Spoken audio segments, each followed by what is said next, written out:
today is Poland before Solidarity, from 1956 to 1980. And you'll see that some themes, although I'm talking about Poland, you'll see that some of the themes, in a sense, pick up things we talked about before, the character of the economic crisis and so on and so on. Now, after 1956, after the events of 1956 in Poland, the regime under Gomulka re-established its grip over society. And from 1958, there was again a drive to high investment, high accumulation, high growth, based upon heavy industry.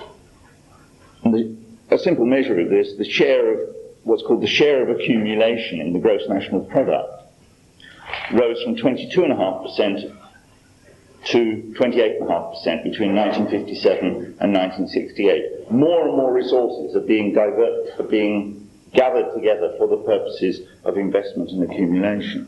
Once again, the emphasis in the Polish economy was on the development of capital goods at the expense of consumption goods, including social consumption goods. Such things as the health service was put onto the back burner. The spending on the environment, on education, so on, these were put on the back burner compared with the investment in coal, in steel, in the chemicals industry, and so on. Now, if you look then at what happened to real wages, given this priority given to investment, it's not surprising to see that what happened to real wages was that although they rose very sharply between 1956 and 1959, they then stagnated. There was a 38% rise in wages in the latter part of the 1950s, but then wages stagnated. The housing situation didn't markedly improve because the share of the gross national product devoted to housing declined in the 1960s. One thing which marked Poland off from the rest of Eastern Europe was that as part of the settlements, in a sense, after 1956, there was no further attempt at the collectivization of agriculture. And Poland is, to this day, the one country in Eastern Europe with a very extensive small peasant agriculture. However, although the government made no further effort to collectivize agriculture, it also didn't give very much assistance to agriculture. The same was true in other countries, but in Poland it was a question of not giving adequate support to peasant agriculture. And agriculture remained backward. It remained highly fragmented. The Polish countryside consists of millions of tiny farms, and the labor force in agriculture tended to be, on average, to get older as young people left the countryside. There was inadequate machinery, inadequate investment in all sorts of things that were needed in the countryside. The development of rural road system, for example, but also tractors. Certainly tractors were produced, but they were produced of the wrong sort. If you've got small farms, you need small farm tractors. You need small tractors. There was a tendency to produce big tractors, which were of little use to small peasants. One shouldn't suppose that in small farm agriculture is necessarily and inherently inefficient, by the way. If you look at Japan, which has got an enormously advanced agriculture, it's based on tiny farms, which are highly mechanized with small-scale machinery and so on. It wasn't simply there was a shortage of tractors, though. As late as 1980, there was a shortage in the Polish countryside of 150,000 scythes, for example, which is an implement of the 19th century, you might say, scythe, or even earlier. The productivity of agriculture, though, is low, and remains low, through the 1960s. Poland found that it was increasingly experiencing the same problems that Czechoslovakia experienced. That although there was massive industrial investment, it became harder and harder to achieve economic growth. And all the inefficiencies which have been noted by the critics of these regimes became apparent. It was difficult to raise the productivity of labour. The information flows to the planners and so on became more and more obviously inadequate. The pricing system was ineffective. There was a rising number of unfinished investment projects. There were cyclical movements in the economy, and so on. It was still the case that the Polish economy was largely a labour-intensive economy. It was difficult to raise the productivity of labour, even though there was lots of new investment. What this implied, of course, the reverse of a labour-intensive economy, is the living standards of the population generally remain quite low. And this is significant politically. The average family in Poland in 1969 spent 40% of its income on food. And amongst wide sections of unskilled workers and semi-skilled workers, it was 60% of their income that was going on food. This meant that the population was highly sensitive to changes in the food price. And food prices were time and again in Poland in 1970, in 1976 and in 1980 to prove to be explosive political issues. Now this was one other thing I think we might note about the regime of Gomulka is that it tried to enlarge its social basis. One of the things which had become apparent to the leadership of the Communist Party in 1956 was how isolated it was. That most of society was critical of the leadership. And after 56, there seemed to be fairly deliberate moves on the part of the leadership to draw towards itself a wider layer of society, particularly the upper layers of the proliferating bureaucracies of the state and of industry and the economy, by extending the system of privileges to them. The party becomes a more middle-class organisation in some ways. There's a wider, what's sometimes been called a technocratic stratum, of anything between 750,000 and 1 million people who are drawn around the party and whose participation in the party and whose support for the party actually also, curiously, produces a partial de-ideologization, as it were, awful word, of the party. The party is less and less a campaigning party, it becomes more and more a more conventional conservative party, we might say. Before 1956, that layer, the technocracy, we might say, the managers of industry, the planners, the economists, and so on, had provided an important source of the opposition movement in 56. After 56, they're in bought off is too simple a word, but there are processes by which they are drawn towards the regime and accommodated by the regime. And in 1978, although I'm stepping forward a bit, there was a body called the Experience and Future Discussion Group, which was sponsored by the Communist Party, although it later withdrew from it, which was a group of intellectuals who met in Warsaw to discuss the crisis of Polish society in the late 1970s, and who published 2 documents which have been translated into English. And the Experience and Future Group talked about the development in Poland of what he called a socialist middle class. And it described them as being basically the people who manned the apparatus of the economy and of politics. And they wrote about them as follows.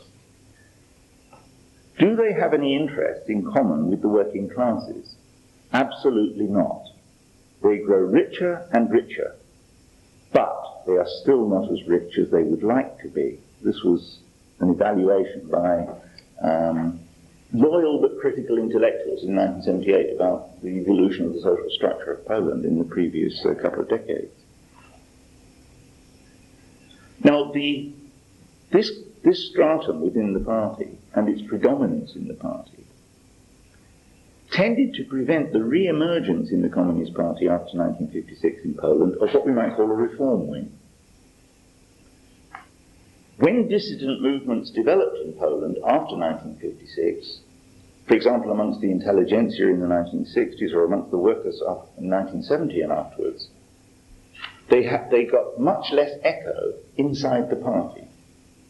The party was a more uniformly conservative group than it had been before, less prone to split in some ways, but more uniformly conservative. And the dissident movements amongst the intellectuals in the 1960s were isolated and fairly easily repressed. In 1962, for example, a club in a Warsaw intellectual discussion club called the Club of the Crooked Circle, in which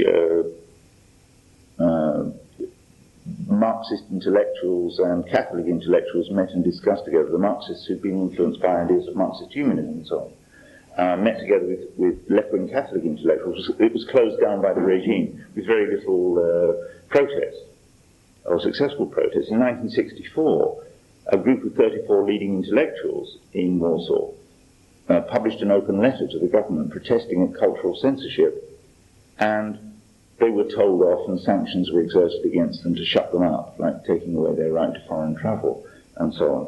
In 1965, two young members of the Communist Party, a man called Colin and a man called Modzelewski, published a document called An Open Letter to the Party, which argued to all intents and purposes that Poland was a class society, and in fact looked forward to revolution in Poland. They were jailed, but one of the interesting things about their jailing was that although people went to the court in support of them when they were tried and sent to prison, it was only they only had a tiny group of supporters. They were very, very isolated. There was very little echo in the rest of society in response to Kurin and Modzelewski's open letter. In 1966, the philosopher Kolakowski was expelled from the Communist Party for criticizing the intellectual repression inside Poland, the intolerance of the apparatus towards any kind of dissent and so on. And the climax of the conflict between the intellectual circles in some ways and the regime came in 1968. There were protests at the censorship by the regime of theatrical production in Warsaw, and this partly contributed to setting off a student movement, chiefly in Warsaw University, in March 1968. The regime counterattacked. They broke up the student demonstrations by force, and they then went on to an offensive against what they called imperialists and Zionists, which led to the expulsion from Poland of numbers. Basically, the regime played the anti-Semitic card against sections of the intelligentsia. Numbers of leading reform intellectuals were in fact expelled from Poland, with anti-Semitism being used as one of the planks for attacking them. At that time, it's interesting to note that the party was able to mobilize workers into the physical attacks on students. From the 1980s, we have the memoirs of a worker who worked in the brand new steelworks near Krakow at Nowa Huta, which simply is a town called New Steel, Nowa Huta. And he describes how in 1968, the workers in the factory, led by the party, had armed themselves with chains and so on and gone out and beaten up the students in Krakow. And they believed that what they were doing was dealing with agents of imperialism, Zionism, etc., etc. And they maintained that stance, he describes, until 1980, with the birth of Solidarity, when they came out in opposition to the regime and then started listening to some of the people they condemned earlier and discovered they had rather different views. They then developed rather different views than those they'd held before. The effect of the events in 1968, remember this is just before the events in Czechoslovakia, was basically to silence the students and intellectuals in Poland. And they weren't heard of again significantly in politics until 1976 and afterwards. It seemed that in Poland there was no chance of a repeat of the events of 1956 or of something like the Czech events of 1968. That's to say, no chance of a general movement for reform in which intellectuals would play a leading role. Instead, what happened in Poland was that the banner of revolt passed to a more serious force than the intellectuals. It passed to the working class, which for the first time we see acting independently. I suppose I should perhaps be cautious about saying for the first time, because there had been the riots and strikes in Poznan in 1956, but they'd been a one-off affair in a sense, and there's not much continuity between the events of 1956 in Poznan and anything later on. Now, there are two factors really interacting in the late 1960s in Poland. Firstly, the economy is slowing down. Growth is becoming more difficult. The rate of return on investment is declining. In other words, investment's becoming less efficient. If you like, there's a falling rate of profit in the Polish economy. The economy is facing increasing balance of payments difficulties. The regime wanted to ease its economic problems by shifting the burden, in part, of economic reform onto the working class, by raising food prices, because food prices were heavily subsidized by the regime. And the regime thought in terms of increasing food prices by cutting subsidies on food and increasing the pressures on workers at work. But this was the working class that they were facing. The second thing is that the working class they were facing was a working class which was itself experiencing a stagnating economy. Although, of course, not an economy which was generating unemployment, because there was no unemployment in any of these countries until the 1980s in any significant degree. But there was less, because the economy was stagnating, the society was slowing down in a sense. This was no longer the 50s with the rapid industrialization, the tremendous processes of social upheaval associated with that. Now there was less possibility of social mobility, less sense of social mobility amongst workers. The working class in Poland by the late 1960s was no longer a new, raw working class made up of ex-peasants, but it was a more experienced working class, if you like, which had settled down into urban industrial life. It was increasingly aware and discontented about the inequalities in Polish society. It would be quite wrong to assume that this, of course, like any working class, it would be wrong to see this working class as a completely unified body.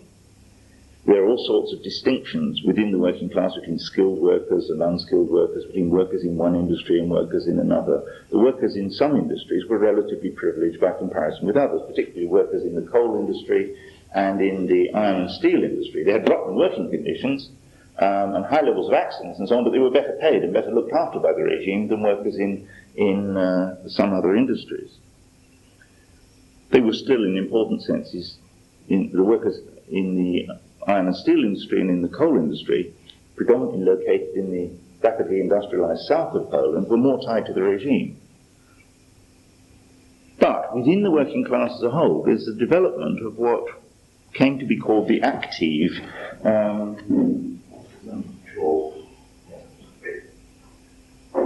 Polish word, I mean, basically, the active, I suppose, would be, it was called in Polish the active. That's how it's spelled. Translated as the active group or something like that. It's a party term. The party we talk about is active in the factories. That's to say, the party activists, if you like. But within the working class, there's the development of what some writers have called an active, of a layer of workers in the factories who are beginning to see themselves as working class leaders, and doing so, in part, independently of the party. Some of them are party members. Quite a lot of them are party members. But they're beginning to see themselves as leaders of workers in their own workplaces,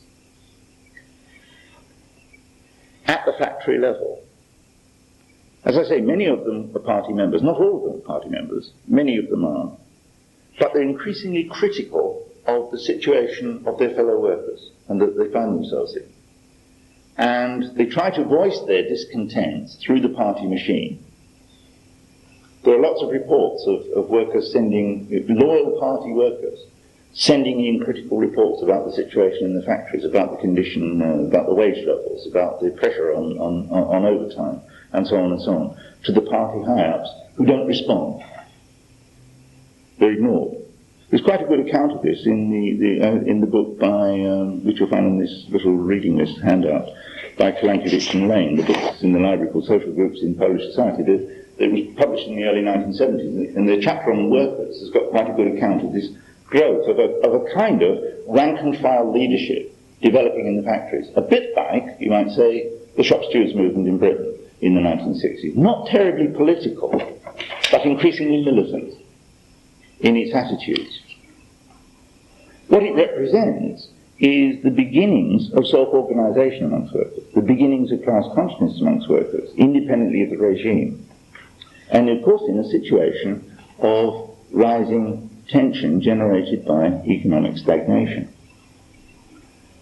And this combination of a creaking economy and an increasingly a creaking economy about which the government feels is impelled to do something, and a more organised working class explodes in December 1970 in the cities of the north, in the coastal cities, in particular of Gdansk and Szczecin.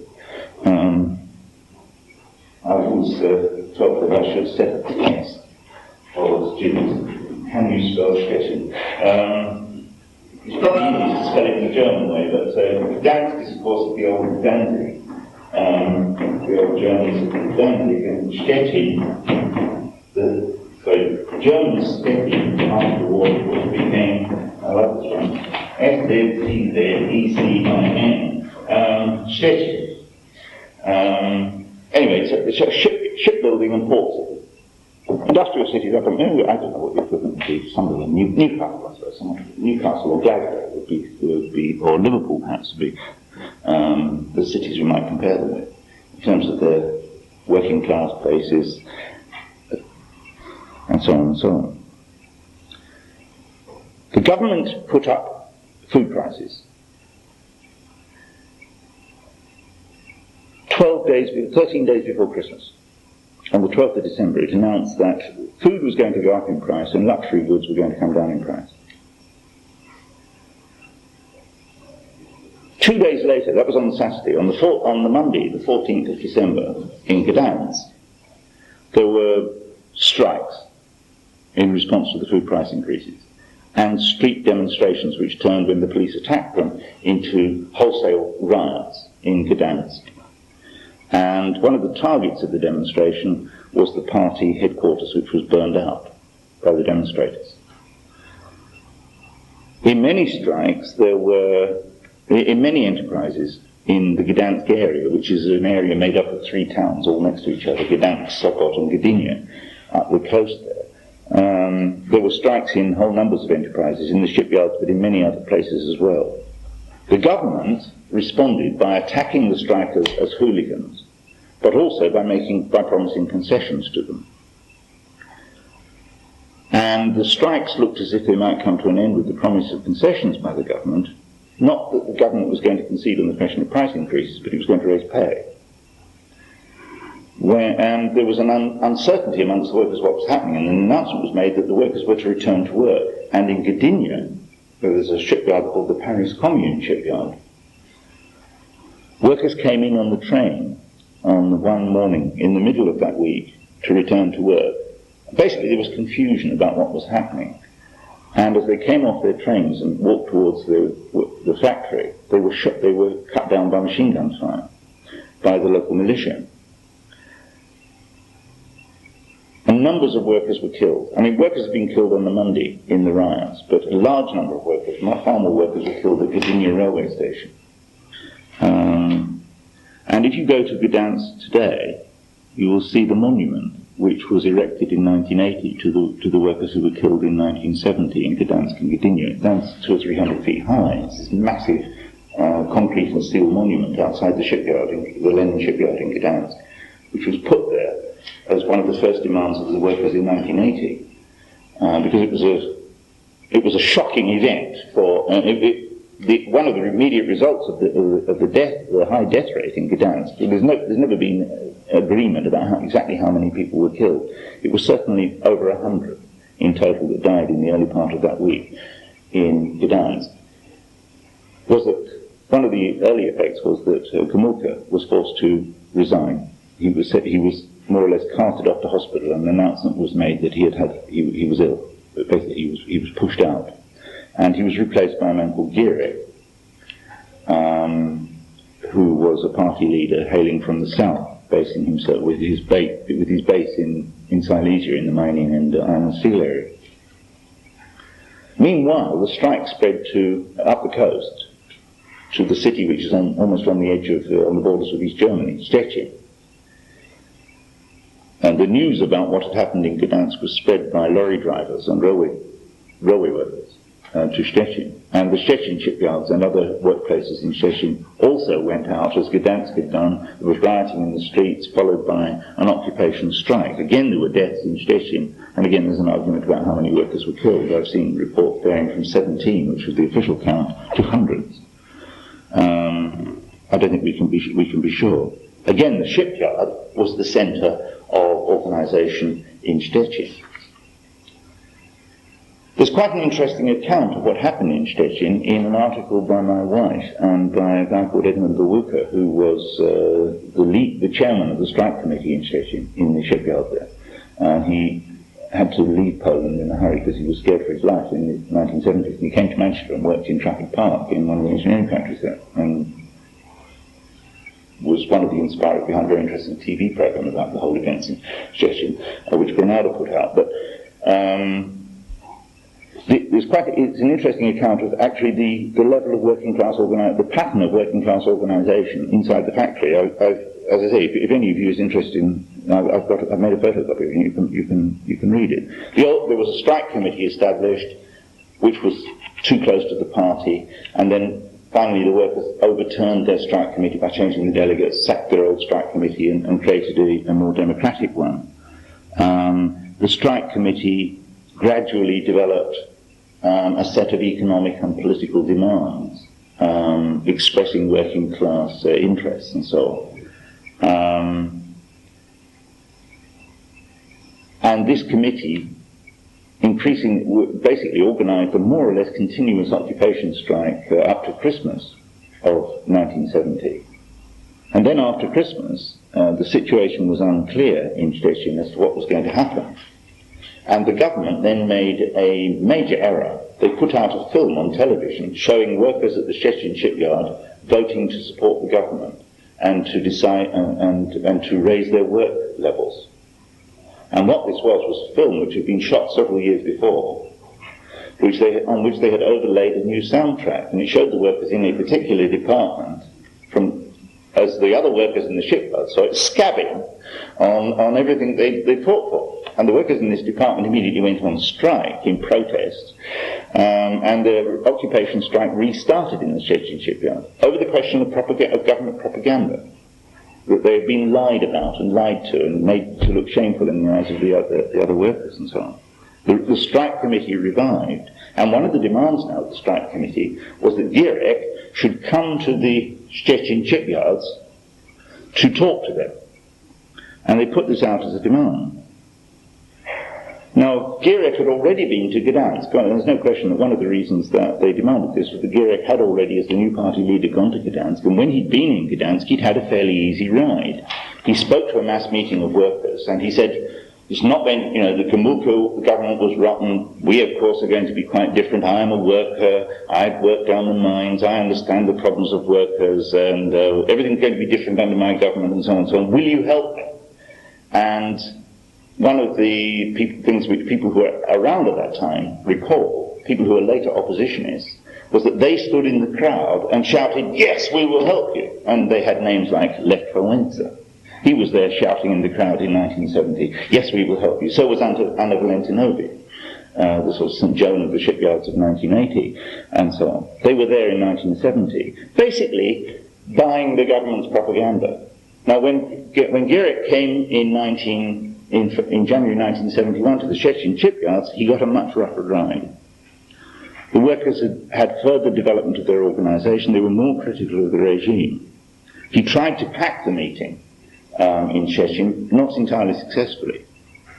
And there's a very interesting account of the meeting. Unfortunately, as I said, I'd made a copy, you'll see on here, I had a copy of the text of the translation of the text of the meeting, but some sort has nicked it. So I'm hoping it may be in the library. If anybody should find it, I'd like to know.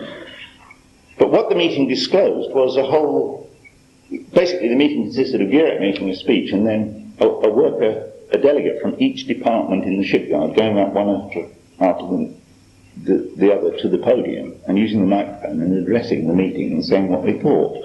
And the speeches are very, very interesting because they reveal all sorts of things about the realities of working class life in Poland at that time. Workers complaining about police ill treatment, for example, about the inequalities in the workplace and in the city, about the poverty and the sense of injustice which they have and so on. But it also reveals the workers' illusions in the regime. Their readiness to believe that everything could indeed be different now under a new party boss, and so on. Eventually, one of the last speakers, however, is very interesting because he says, "My department accepts the decision to end the strike, but not because we believe it's correct, but only because all the other departments have voted that way." You know, the last speech is a sort of defiant. We're not convinced. We're only going back because the others are. We would like to have continued. We don't believe any of this guff. The strike ended without the government, without the workers conceding everything by any means to the regime. There continued to be for about a year to 2 years after in Szczecin. The strike committee continued as a workers' commission and then as a relatively democratic trade union organisation, which however gradually became increasingly isolated from the shop floor.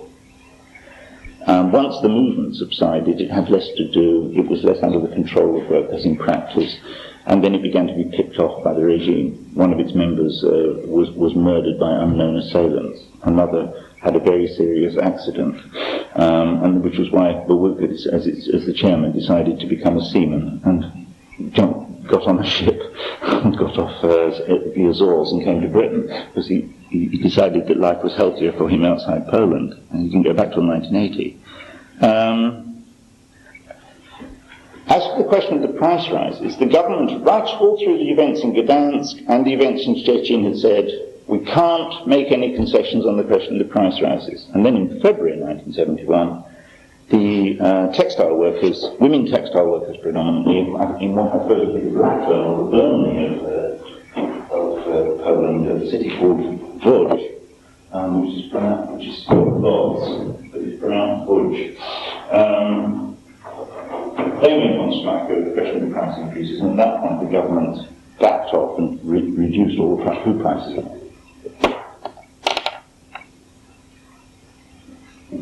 So you have an interesting situation in which the government has been changed. I mean, in 1956 the government was changed in Poland, in part in the process of popular protest. Now the same has happened in 1970 in Poland. The government has changed, much more directly now under the impact of popular protest.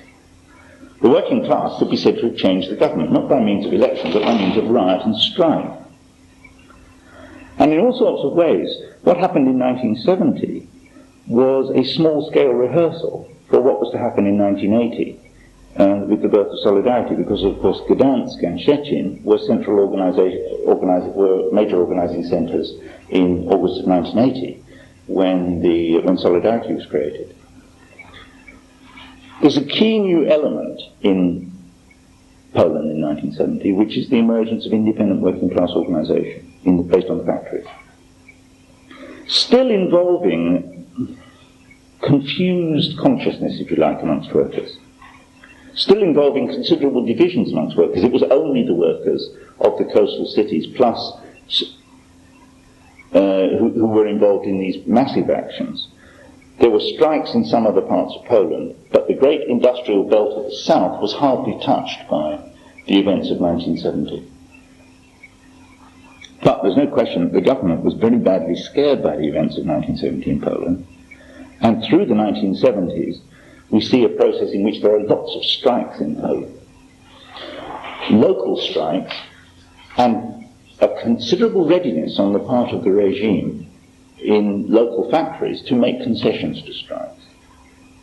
The working class wins itself in 1970 some space for activity, if you like, and without instantly being subjected always to repression. The strike never becomes legal, but becomes, as it were, semi-legitimate. Now, the new government of Edward Gierek faced a dilemma. They must do something about the economy. The economy is stagnating. They must do something about it. But one possible path to solving the problems of the economy has been closed, in a sense, by the activity of the workers, particularly the coastal cities. That's to say, they can't carry through what the Hungarian government attempted in 1968, which was an economic reform based upon price adjustment and price rises and the ending of food subsidies. The Hungarian government had, with some success,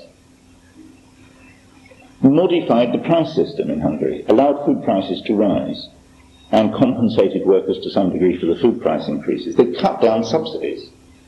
They partially marketized, introduced some elements of the free market, cautiously, but some elements of the free market into the Hungarian economy between 1968 and 1973. That road seemed to be closed for the Gierek regime by the response of workers to the price increases. The government faced a situation in which it must do something to raise living standards, because one of the things that had come out very clearly in the workers' protests of 1970 to 71 was workers' dissatisfaction with their living standards. And the government faced the fear that there would be further popular explosions if they didn't do something to get the economy going and raise living standards. And the Gierek government, from 1971, did something new. They carried out a new turn in the management of the Polish economy. And what they did was to turn the Polish economy towards the West, and towards the markets of the West and the financial riches of the West. It was a shift which the Poles initiated and which other East European governments followed, though rather more cautiously than the Poles. The Poles were the ones who went overboard for this process of turning to the West. And what they tried to do, essentially, was to break out of the circle of a kind of vicious circle of stagnation that they seemed to be trapped in. Not by reforming the internal mechanisms of the economy, but by pumping in new capital and new technology purchased in the West. And they financed the new investment and financed the new machinery and the new technology which they bought in West Germany, in France, in the United States, in Britain, and so on, with credits from Western governments and Western banks. They borrowed. And they borrowed as if there was no tomorrow. They borrowed on the Western financial markets, got long-term credits and short-term credits and so on, in the expectation that what they'd be able to do would be increase the level of output and repay the money they'd borrowed with increased exports. Borrow money, increase your production, particularly of advanced technology, and then sell it back to the West, and that way pay off your debts with the profits. Of course, in this process, they were borrowing. It takes two to tango. There must not just be borrowers, there must also be lenders. And the Western banks were delighted to lend money to Poland. The Western banks in the early 1970s were becoming awash with money. The oil prices went up in 1973, of course, and all the Western banking system was flooded with petrodollars from the Kuwaiti Investment Bank and the Saudis and so on and so on. They were looking for places to lend to, and Poland looked a very good place to lend to. It seemed to be a secure government, a relatively stable society, low wages and no trade unions, a perfect place to invest in all sorts of ways. A safe investment haven with a government, with a record of always paying its debts and so on and so on. It seemed a very safe place to invest. And there was the Polish borrowers had absolutely no trouble at all raising funds. There are lots of descriptions in the Western press, in the Western financial press, about the advantages of investing in Eastern Europe and so on, about how, all the advantages of not having unions and the rest of it's rubbish. An alternative to South Africa, one financial journalist described it as. There was one small gesture to economic reorganization on the part of the Polish government. In 1973, they announced the formation of bodies called WOGs, which were not widely oriented gentlemen. I can't remember what the Polish, but the WOG, the W-O-G, is the Polish initials for large economic enterprise.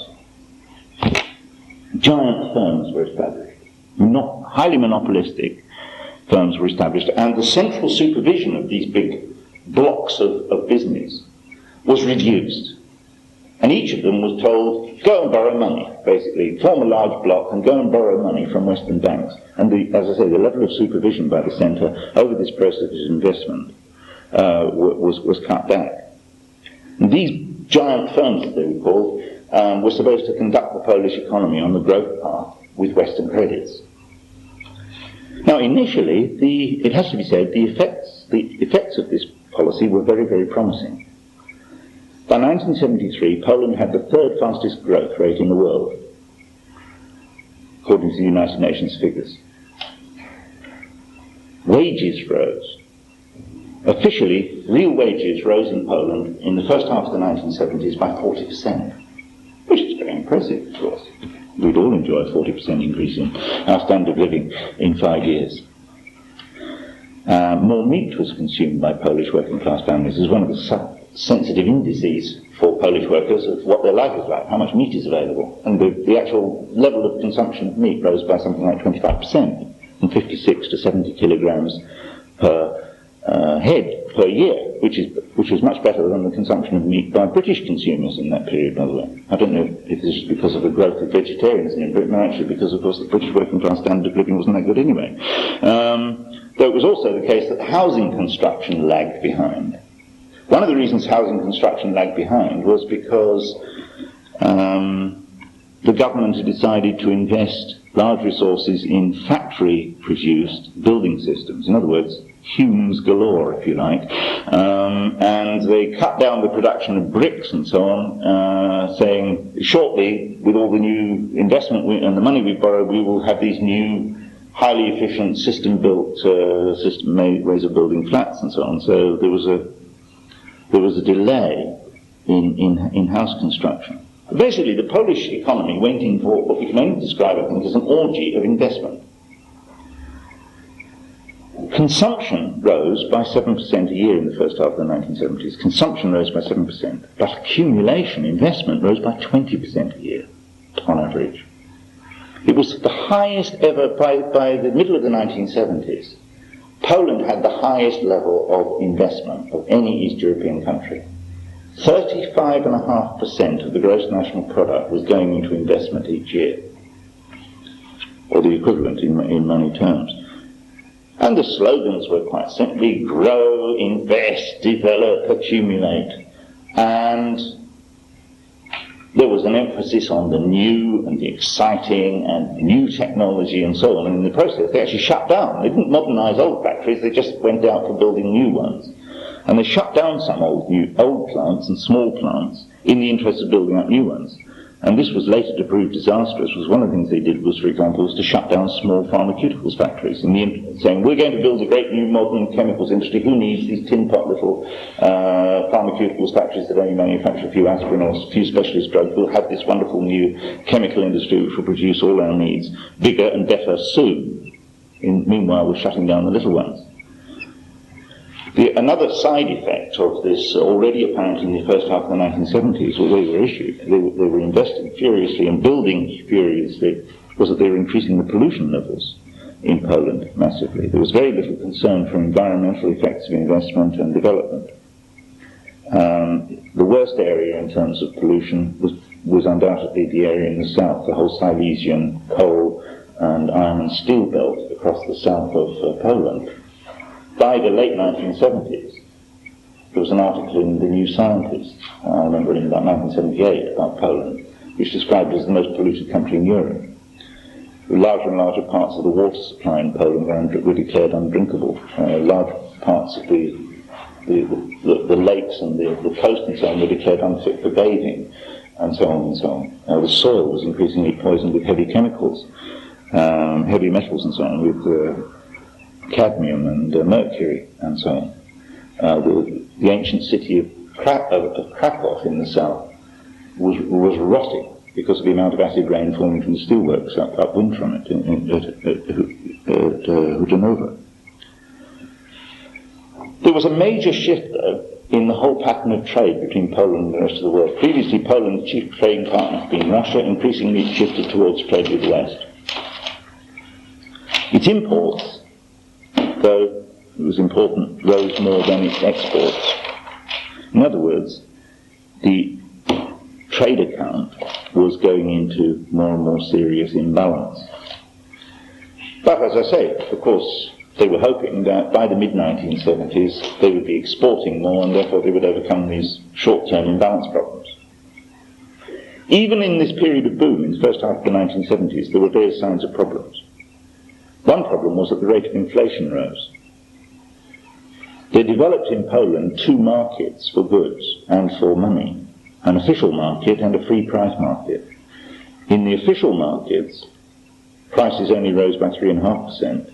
In the free market, they rose by 37%. The real price of goods, if you wanted to go and buy something, the official price of it had only risen by 3.5%, but you couldn't get it. You could get it in the free market, but it had risen by 37%. And they developed this two-money system almost in Poland, so that by the time of by the end of the decade, there are actually two monies really operating in Poland. There's Western currencies. I'm running ahead a bit here, but you get the situation which of course existed in other East European countries by the 1980s, that people came up to you in the street if you were a foreign tourist and asked you if you'd like to change money. And offered you, there was an official rate of exchange. And when I went to Poland in 1986, for example, I can't remember what the official rate of exchange was, but the street rate of exchange was 4 times the official rate of exchange. And some people who did better than me got 5 times. You felt like a prince. If I felt if I'd taken my building society account, I could have bought a shipyard or two, or maybe the whole of Poland, because the prices were so low in terms of, not at the official rate of exchange, but at the real rate of exchange which people were prepared to buy money for. There were special shopping systems developed in the 70s, where shops only sold things for foreign currency. I'll say something about the significance of those in a minute, because in the end they were one of the immediate causes of the explosion of solidarity in 1980. It became apparent that the supply of goods was running behind the demand for goods. Part of the inflation phenomenon was that workers were earning wages which they couldn't spend. Savings were rising. Workers were saving more and more of their incomes. And the savings ratio, as it was called, rose.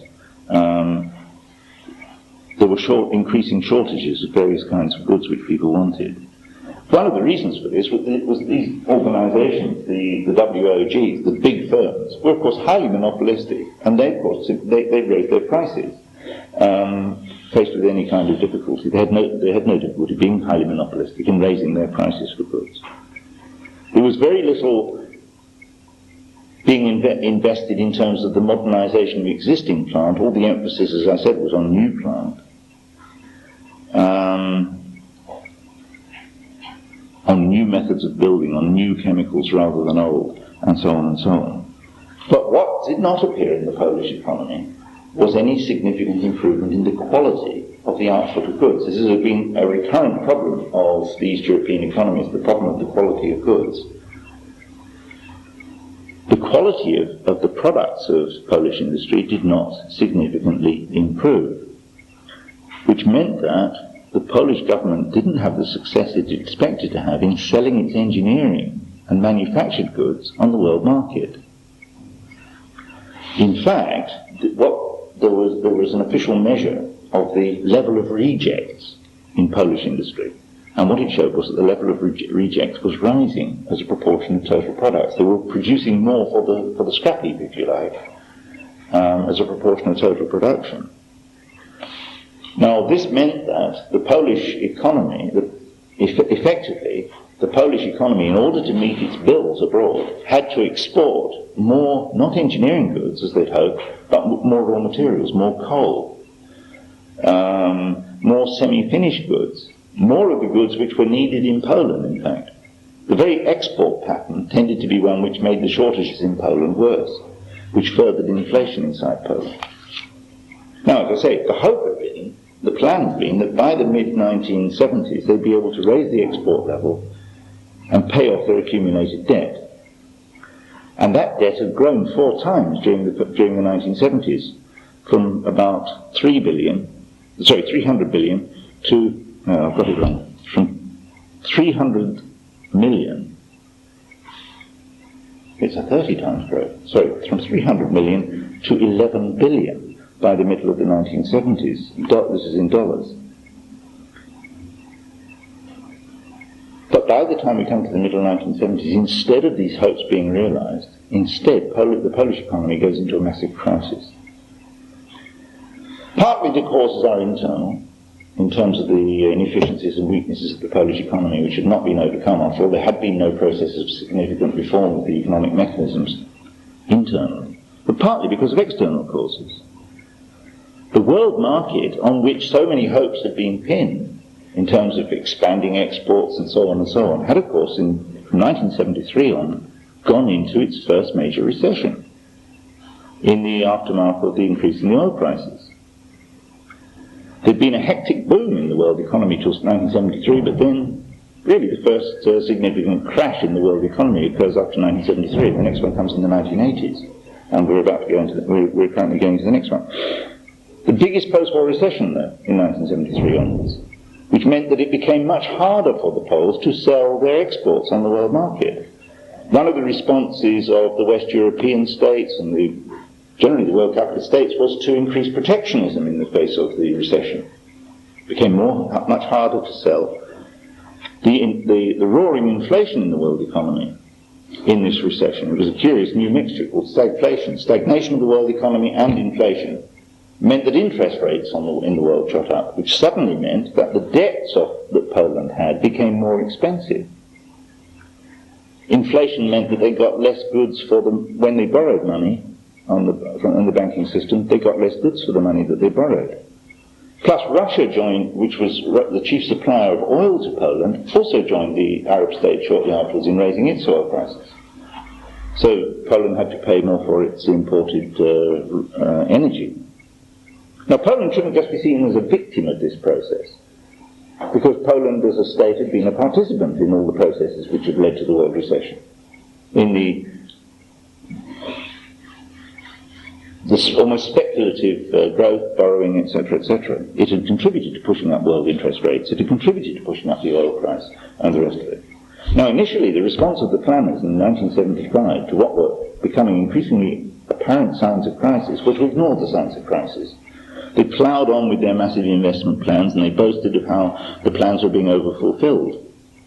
But by 1976 they were forced to stare reality in the face, to cut back their growth targets.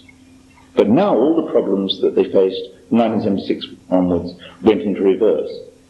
The problem became not over-fulfillment of the plans, but under-fulfillment of the plans. And the whole economy from 1976 onwards spirals downwards into what eventually is the biggest crash in any industrial country in the post-war world. What were they to do, faced with this difficulty? Raise exports and cut imports would seem the obvious answer, but it wasn't so easy to raise exports to deal with their debts. They needed to export. In practice, they found that they had to export more raw materials, which contributed further to shortages and inflation in Poland.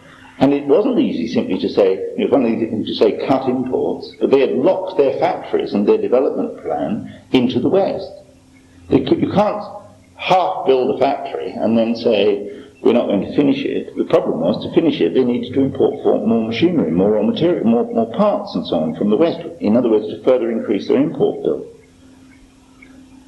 There were situations where tractors were being produced in the Ursus tractor factory in Warsaw, where they couldn't be driven off the production line because they had no brake fluid. Brake fluid was not produced in Poland, it was imported from England. There was no brake fluid and they had no money to pay for brake fluid. So the whole tractor has been built but can't be moved because there's no fluid in the braking system.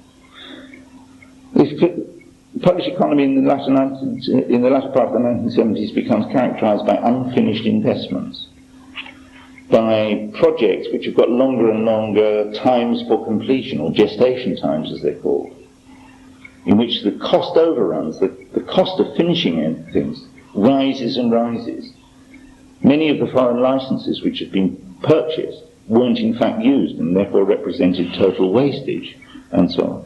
And the debts rose inexorably and the capacity to pay off the debts declined. And Poland becomes one of the countries which is part of what comes to be known in the latter part of the 1970s as the world debt crisis.